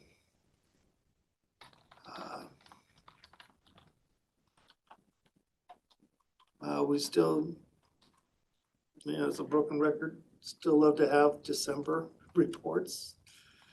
I got districts requesting some things that I need from those reports to finish up things. We should have, we completed month end last Friday. So I believe the data was either sent Friday for January or today. And, we're, Assessor, County Department sounds like they got a lot of candidates. We don't know if we have any overlap for their position. I'm not sure how fast they're gonna be interviewing compared to our starting interview. So we may have an overlap or we may not. But we actually have a CPA and people with accounting degrees, and that would be nice. But their customer service and their energy and chemistry are just as important. I'm just tired. Wouldn't happen to know what bills those are for the solar facilities? Go get it for you. Well, you're talking about the bill. Well, there's two different bills. We had a standalone for the rebate. Then there was the bills that I reviewed and actually liked most of it, where it takes it out of the property tax equation and makes it more an equation to disperse to all the taxing districts, and where there's provision in there to make sure and take that amount out so that it doesn't increase the base each year, just like TIF. But there was some language that was hard to understand regarding a transition for those already being on property tax basis and how they shift over. That was a confusing language, and that was hard to explain without actually being in a room talking what was your intent here, because the bill report is not clear, is saying something that we're just not reading the same way. So we need it out of the property tax equation because of this unique nature of a huge decreasing valuation, depreciating value each year.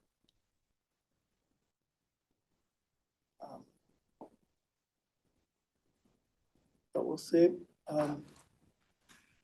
Any questions? How many? Gosh, 10 You minutes. said Connie was retiring after you. Yes. Do you have a date? Nope.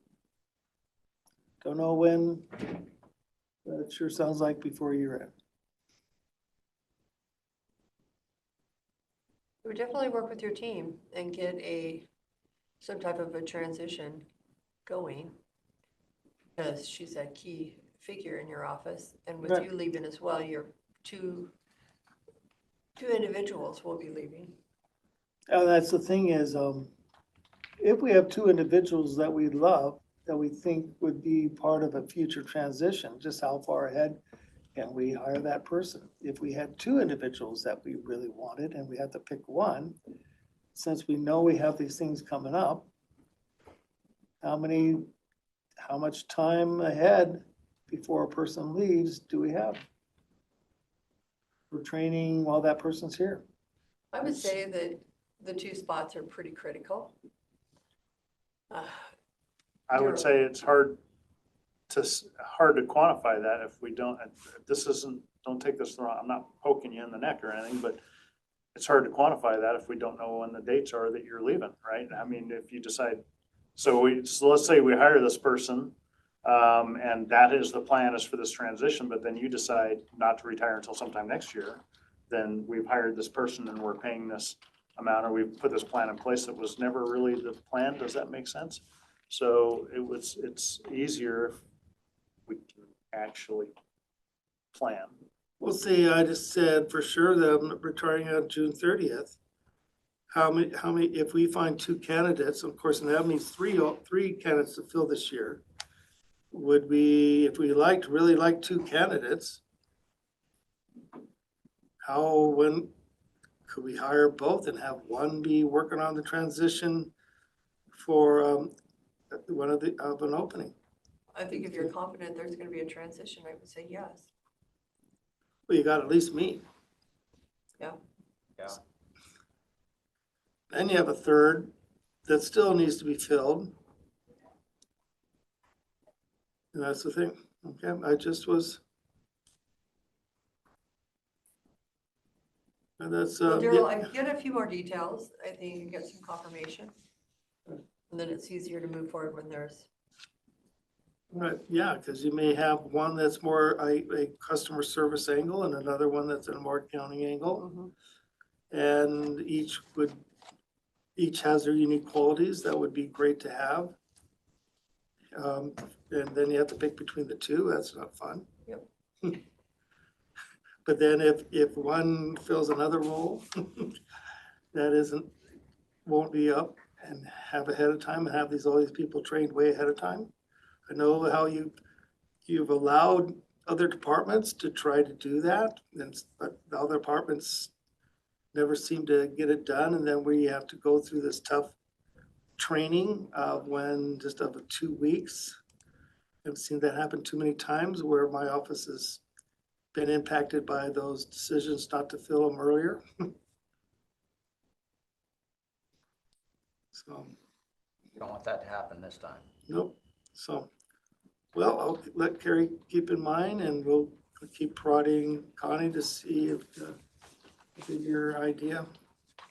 Right now, I'm more known than Connie.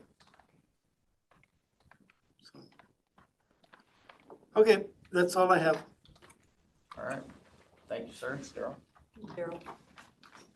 10:29, well, I guess we'll go into recess for a minute.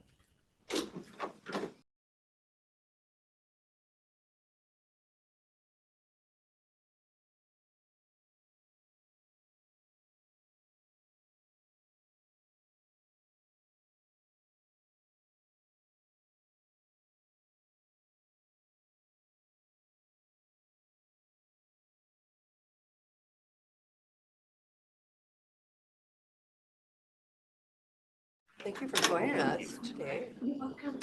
Good morning. It's 10:30. We're here for a Superior Court update. Hello. Hi. Hello. How are you guys? Good, how are you? Good. So you all wanted to speak with us about juvenile. So Well, I believe somebody responded to a letter and I have tried to find it. We do have 3 new judges. It was brought up about District Court, Superior Court. Am I doing this right? You have kind of like your position, like an office manager type. Youth services, kind of another department that typically falls under Superior Court, but years ago, we signed, I think it was an MOU stating that we would kind of provide oversight. We treat that department as a department head because at 2:00 in the morning on a Sunday or in the week, I mean, we don't do the day-to-day functions. We get a report once a week, once every 2 weeks. So we treat that typically as a department head. We just wanted to make sure that you are still happy with treating that as kind of how it is right now with the 3rd judge. So we will continue to leave it as a department head, Swahil doing her day-to-day functions and just reporting to us. So that was kind of, I think, my question. But if you'd like to make it more of a department that you're over and see the day-to-day functions, you're more than welcome to. I think our administrator has so much on her plate right now that I think she likes the way it is. Okay, Yes. I just want to confirm. Yeah. And I think what triggered it basically was the salary when we're doing the salary survey, just kind of why they should be probably paid similarly, but they're not. And the duties there's definitely more oversight for youth services and more of a department head role. So, any other questions? That was kind of what we just wanted to confirm. We I just think wanted it's to make good. sure you didn't want another job. yeah. I Just didn't add more wanna stuff give to up it. the department, so that was my take on it. You get to keep it. Yeah, you can keep it. Okay. Yeah. Since I've got 2 judges in here, and I want to talk about the single point of entry for a second. Even though I was asked by Desiree for an update for her judges, and I haven't gotten back to her yet, but So on the single point of entry, out of the blue, the folks at DOJ said that we could charge against the grant, which was okay, fine. We didn't know that until this gal said it on the phone. But then we started to go through this other entity called NEPA who wanted to know more about the historical restoration of the courthouse, how we were going to affect it.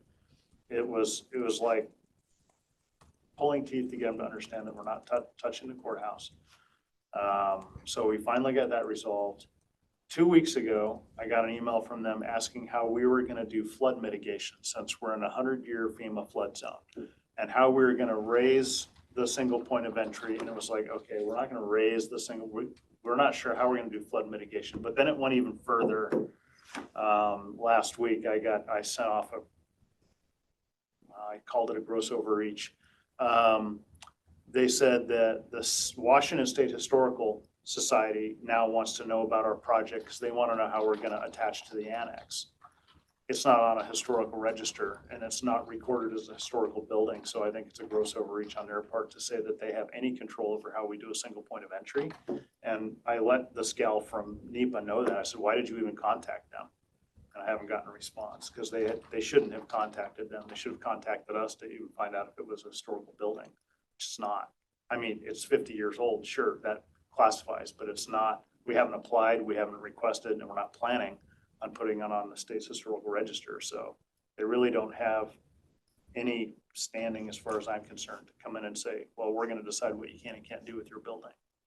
So I'm a little upset with these NEPA folks who we still don't even really know who they work for. I guess the DOJ, they're just contracted through the Clark Group. And it could have been the address or the applicant that triggered because we have gotten some historical grants. So, and in the grand scheme of things, it's really, I mean, nobody wants to say no to $1.5 million, and I understand that the district court judges want a single point of entry. The length of time this has taken already, I really don't feel like it's worth it to continue on until we figure out what we're doing with that building, but. Yes, I think it was kind of a little premature myself. So do I. I mean, until we know what we're doing with that building, I feel it's premature. Well, it was a conversation 5 years ago, so I don't really think that was premature at all. I think that how long it's taking is getting a little ridiculous. Yeah. But I would definitely utilize the funds in order to make it happen, no matter what we're doing over there. And I mean, $1.5 million, that's 10 years of a salary. So to say that it's not worth the time, I don't agree with you at all. I will say though, a lot of the length of time it's taken has not been on the fault of the county. No, it's on the other side. So it's not out of lack of our trying to work with the DOJ on this grant. So how is the bridge grant going? So it's the same funding from Patty Murray, essentially. It's federal funding. It's not from the Department of Justice. The So, I-90 overpass, Yeah. sorry. No, not that one. Well, were you The talking about canal a bridge? bridge. Oh, sorry. Wharton. Okay. yeah. Because I it's was the wrong. same I'm just trying to timing, be a mind Fast reader. and Furious funding. It's Yeah. the same period for application time. So the Fast and Furious is completely different than what this is, and I don't have a beat on that at all. So I'm just gonna, if we could just save that topic unless the Yeah. judges would have Yeah, stayed for it for our work session. If we don't have anything for Superior Court. Anything for us? Our new judge will be here tomorrow. She has judge school today, so she'll be here tomorrow, and then one more day of judge school, and then we'll have 3 judges, which How we're many very days happy is about. judge school? How many is it now? Technically 2 weeks. 2 weeks. Yeah, all last week and then a couple days this week. Yeah, online. So, Where's the newspaper when they need this? Judge school, Yes. judge camp, Yeah. judge school. Yeah. yeah, Yeah. we're just very happy that we're finally gonna have another person. Yeah, it's been Good. a little rough. Yeah. So, yep. I don't think we have any other updates. has the sheriff reached out to you about inmate movement or anything like that once they? Okay. Nope. So, also, when are they moving up? Not sure. Not Okay. sure. They're gonna start. I think they're gonna start practicing in April. Okay. Just all control systems are still coming online, so they've got a lot of work to do there. But Oh, okay. What's that? Oh, like a tour. Yeah. So, And you can call me anytime it's Okay. convenient for you guys, or We think Joey had indicated he wanted the judges to come up. This was a Judge Richardson swearing in, and he said a few weeks from then to kind of look at a room or two that they have that they could potentially use as mini courtrooms if ever necessary, but he wanted our input on certain things that are going on in that room. So, yeah, that's interesting. Just depends on who you talk to. yeah. Yeah. So, yeah, we'll see how it goes. Okay. Thank you. Have a good And if you did weekend. respond to our email, we just can't find it. But I thought there was a response that we'll keep it like it is, but we can't. Oh. Maybe it was an old one. Anyway. Okay. All right. Thank you. Thank you. 39. Have a fabulous day. 10:45. Okay, it is 10:45 and we are here for a commissioner work session. What do we got this morning? Added the regional diversion program funding. Anybody want to discuss that? Yeah. Commissioner Overbay has been trying to meet up with Rob. He said he met up with you at lunch hearing, but you weren't prepared. If you have any questions, consider Yeah, me. absolutely was not prepared at 8:30 at night to answer his questions. I was like, what are you talking about? Where they're at, they've got, for the study, they've got 2 counties and 2 counties that are not. So if we're not gonna move forward on this, it basically, the regional diversion program will go away because, I mean, they just need an opportunity. So the opioid funding, I believe it was up to $1 million, we'll call it $1 million, 900 and some odd thousand, to do the study, up to the study, and they'll be looking for a place with the diversion program. You know, like to house the individuals. What else did Kevin say? Kind of what the plan would look like, how it would involve all the counties, kind of everybody's participation in the counties, what, you know, like Joey would use it through behavioral health, Dell would use it through, the jail would use it, Renew would use it. What You know, kind of counties what- dropped out? Nobody has dropped out. I want to say it's Okanagan County because Okanagan County, They just don't have the funding. yeah, they're more of a funding mechanism what they have, but our opioid funding would be able to utilize it for the study. But if we can't do the study, then there really is it just feels like there's no interest to keep going on the, And what was the cost of that study? Was it $1 million or something? it was 900. I thought our share was 250,000. Yeah. That's what I thought. Is it gonna be 250 if Okanagan's not in? I think they would just, I don't know if it would be a reduction, and they would just kind of like not study that portion, that county, Okanagan County. I haven't really gotten that far. Just be the 3 count. And Dell is not able to utilize our funding rather than 250,000 going to a study? Sorry, like if Dell were to use the opioid funding? Yeah, would he be able to utilize 250 to help people in Grant County versus just put it into a study? No, I think if Dell had a program that, I mean, it's kind of a City of Moses Lake Health District, the jail, everybody has access to those funds. Well, I just don't think there's been a really big ask. It's been pretty small what they've been requesting.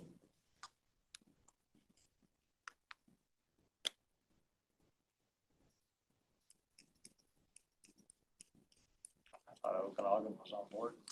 I mean, it might be, I don't know, but it's Chelan, I believe Chelan and Douglas are on And board. Douglas. And they're waiting for Grant. Grant, and then Okanagan is the only other county with us, so Well, I'm is that- assuming, that's just me assuming. Is that funding coming from the opioid settlement? That's Is that what it's they're coming from? using it for, and because we're in that kind of regional behavioral health organizations, and it's support counties, so Okanagan would be able to utilize that, and I think, but the next step would be to figure out where the funding once a regional diversion program is in place, how are we gonna fund that? Would we use opioid money to fund the day-to-day operations of that? This is currently just a study. Or would we do the 0.1% sales tax increase to help fund that? And that's what some of the counties are looking at. So this is just a study, figuring out what the cost is, where to put it, what it would look like with the different entities like our sheriffs, Ventura Health District. They seem to take on a component of. So do they have somebody gonna do the study? Do they? Yeah. Who's doing that?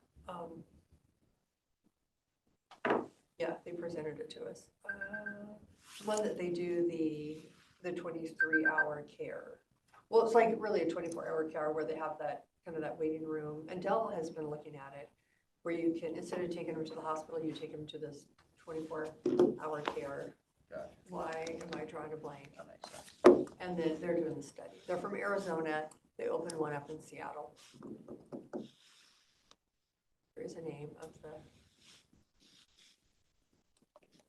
because we were kind of talking about doing something like that at City View, but anyway, so then you get, whether it's alcohol or behavioral health, you bring them there, they will find a home or a location to seek treatment, so you're not just kind of calling around. And then the sheriff's office, if they drop them off at the hospital, they've got to stay, or it's just kind of more of a drop off, Got somewhere for them to go. an assessment, and then kind of a send off, I guess.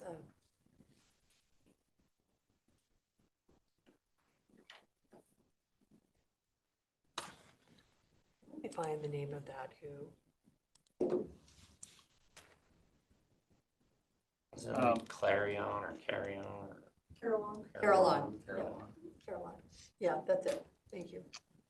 Do you guys, Jim McKernan texted me, he's online. Do you guys have any questions about his consent item with the Easton Corbin contract?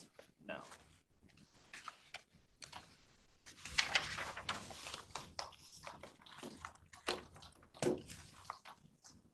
I assume that the prosecutor's office has got that all straightened out. If it's on consent, I would assume.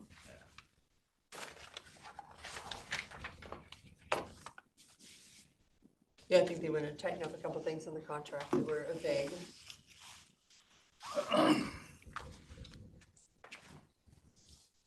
It's nice that Renew is sending somebody to the Laserfish convention. Is that the same date you're going, Caitlin? Yeah, if it's the conference in Vegas, it'll be the same. 4/26th to the 30th, 4 days. So the $3,400, is that travel, or will they be paying for their own? Would they fall under Grant County if they're licensed? Don't they get like free training? For the registration. If they reach out to CDI, then yeah, CDI would probably give them the registration for free. You'd just be paying for the hotel and the flights. I would assume that they work that through GCTS or whomever. I don't know, I mean- but like we were gonna pay for it in our office sometimes. I can ask that question. Dell's not on, is he? No. Yes.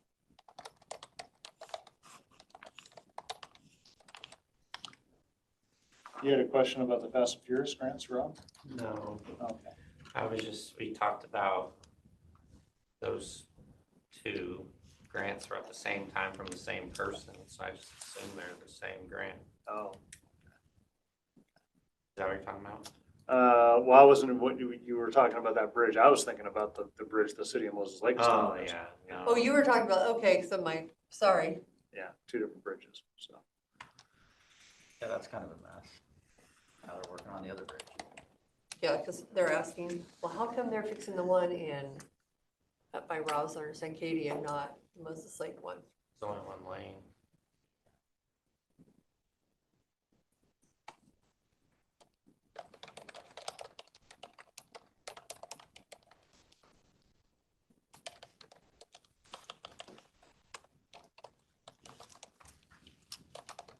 So did you want to discuss the fire marshal? Oh, Is that something we can do now or? no, I haven't had the meeting with them yet. I had pretty simple questions. I mean, we could just do, executive session. CDJ, did you call it CDJ? CDI. Oh, yeah, it is an I. What's it for? Evaluation. Evaluation. Cheat sheet. I cheat sheet numbers. I think I have one. It's blue, right? Yeah, I have one. It's blue. Where we go? Maybe I threw it down here one day. Oh.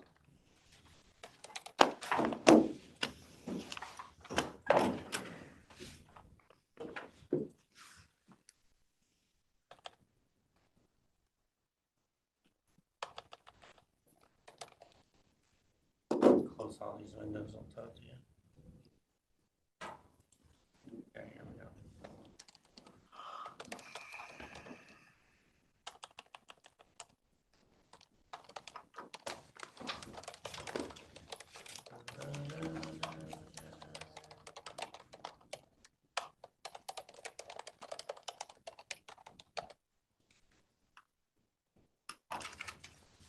For 5 minutes Yeah, sure. for your employee evaluation. Yep. We're gonna go into executive session for 5 minutes, starting at 10:55, coming out at 11 for RCW 42.30.110. What is this? What? 1G for employee evaluation. It is 11 o'clock. We are out of executive session and no decisions were made. We're going into recess until tomorrow morning. Oh, actually, we have our 1 o'clock. 1 o'clock. I'm No, not. we're not. No, the board is in Yeah, recess. so we're in recess until tomorrow morning at 9 a.m.